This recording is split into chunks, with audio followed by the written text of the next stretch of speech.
Le métavers a fait beaucoup parler de lui cette dernière année. J'aimerais qu'on fasse un retour ensemble sur le métavers, les opportunités et les contraintes de ce nouvel médium, et qu'on en parle davantage et en profondeur. Bonjour à tous, c'est Timothée d'Apprendre Blender. Aujourd'hui, on va parler du métavers. Déjà, le métavers, qu'est-ce que c'est ? J'ai demandé directement à ChatGPT, et ChatGPT m'a dit « Le métavers est un concept qui désigne un univers virtuel en 3D où les utilisateurs peuvent interagir entre eux en temps réel avec des avatars dans un monde simulé et persistant. » C'est-à-dire qu'avec un casque et potentiellement des mains simulées, on va pouvoir se déplacer dans un univers virtuel et pouvoir interagir avec les gens. Je trouve la définition de ChatGPT assez juste, c'est l'interaction.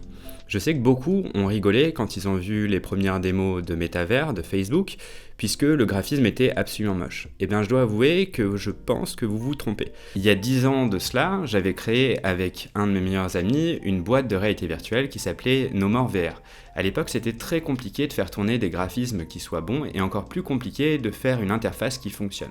Moi, j'ai regardé les démos du métavers de Facebook et j'ai trouvé ça assez génial. Le graphisme est certes pourri, je vous l'accorde, mais ça va évoluer. Moi, je sais qu'il y a 10 ans, c'était très compliqué d'avoir des graphismes qui soient au-dessus de ce que pouvait faire la Nintendo 64. Mais aujourd'hui, l'interaction est super bonne. C'est ça qui m'a vraiment marqué en regardant les démos.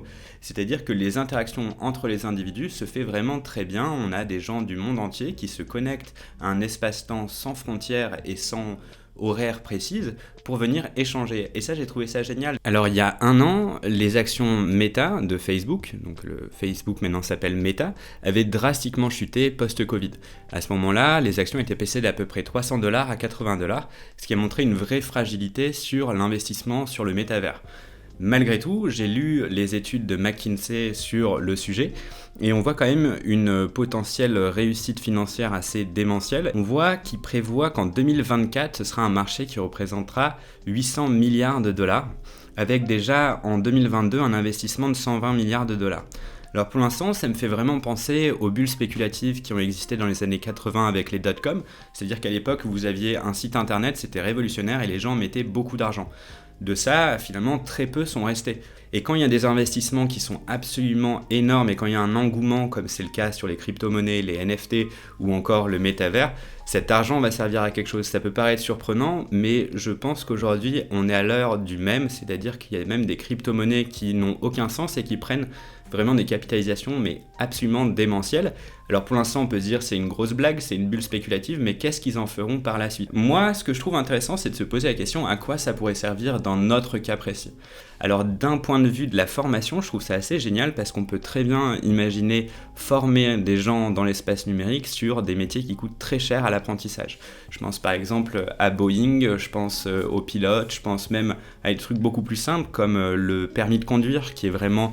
Voilà, on voit que tout le monde est sur un petit DVD à passer le code, mais on peut très bien imaginer faire ça directement en réalité virtuelle et ça aura un impact significatif sur l'apprentissage. Parce que ça, c'est vraiment quelque chose qui a été étudié, c'est que la mise en pratique avec un corps virtuel, donc dans cet espace du métavers, permet un apprentissage qui est vraiment drastiquement meilleur en termes de performance d'apprentissage.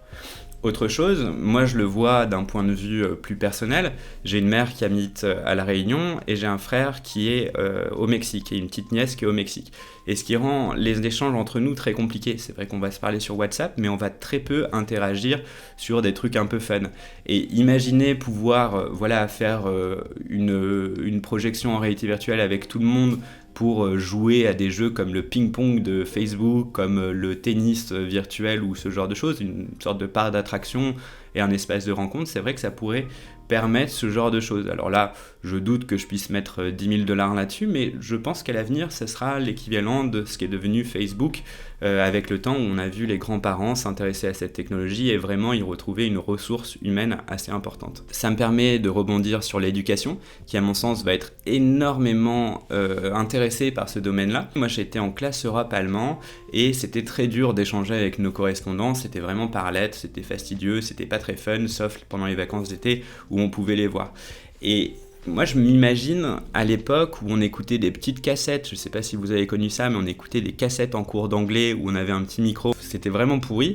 Et ben là, imaginez pouvoir partir, par exemple, tous les vendredis dans votre casque de réalité virtuelle avec vos professeurs et aller dans un parc d'attractions avec les correspondants qui sont de l'autre côté en Allemagne avec leur casque également. On peut imaginer des interactions tout en allemand et augmenter significativement la capacité à interagir entre les personnes et dans une langue autre. Et ça, au niveau de l'apprentissage des langues, je trouve que c'est assez génial de pouvoir briser les frontières et de pouvoir permettre ce genre d'interaction dans une langue qu'on ne connaît pas. Sur le site VenterBeat, il y avait un article vraiment génial sur l'apprentissage et la réalité virtuelle. On avait Nicolas Morini qui disait qu'une expérience en réalité virtuelle au niveau de l'apprentissage et de la durabilité de l'apprentissage donne des résultats spectaculaires, un impact plus personnalisé et un grand engagement émotionnel. Et c'est ça qui, je trouve, marche très bien dans tous les tests que j'ai pu voir, c'est l'engagement émotionnel. L'e-sport est en train de prendre un marché vraiment incroyable d'un point de vue des chiffres, et on peut très bien imaginer regarder des parties de notre jeu préféré dans l'espace de réalité virtuelle et avoir un serveur qui pourrait accueillir des millions, voire même plus de visiteurs sur ce genre de tournoi. Et ça peut être hyper intéressant de ce côté-là. Au niveau du tourisme, là aussi on peut avoir quelque chose de très intéressant, c'est qu'on va pouvoir, je pense pas au tourisme classique, je pense que ça remplacera jamais ces expériences-là, même si pour les personnes âgées, je pense que pouvoir retourner dans des endroits où ils ne sont plus en mesure d'aller, ou même pour des personnes qui sont en situation de handicap, ça peut être très intéressant et je pense que c'est déjà le cas, mais je pense surtout aux vestiges. Il y a certains endroits qui ne sont pas accessibles en fait, même si vous prenez un billet d'avion, vous ne pourrez pas y aller parce que c'est très compliqué et c'est très dangereux d'abîmer cet héritage de notre patrimoine, par exemple même en France, des vestiges de vieilles cathédrales, on ne peut plus y retourner parce que ça risquerait d'endommager ce patrimoine. Et bien là, en réalité virtuelle, on pourrait vraiment se permettre de rentrer dans cette expérience et d'archiver des structures qui ont été là par le passé et qui seront là dans le futur numérique.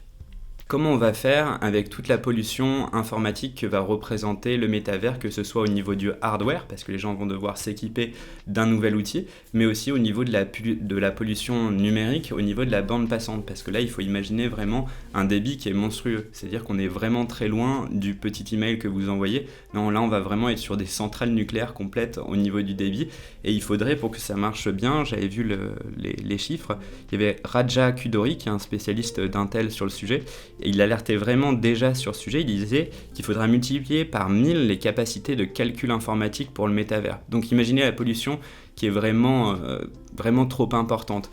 Alors, tout n'est pas à jeter, effectivement, à nouvelle technologie, nouvelle pollution, c'est peut-être pas le moment en ce moment, mais il y a des côtés, à mon sens, sur l'écologie qui peuvent être assez intéressantes.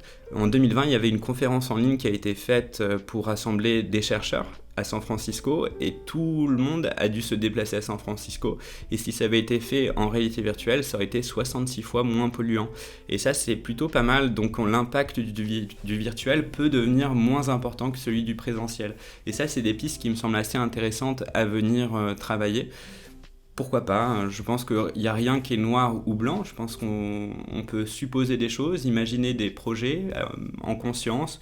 Après, le seul avenir pourra nous dire ce que va devenir le métavers, mais en tout cas, moi je reste assez prudent sur le métavers, mais je le regarde d'un œil très curieux, je l'espère avisé et un minimum intègre, même si le sujet me semble assez épineux. Donc n'hésitez pas à discuter dans les commentaires, j'ai pas la science infuse, mais ensemble je pense qu'on peut définir des choses très intéressantes. Voilà, ciao!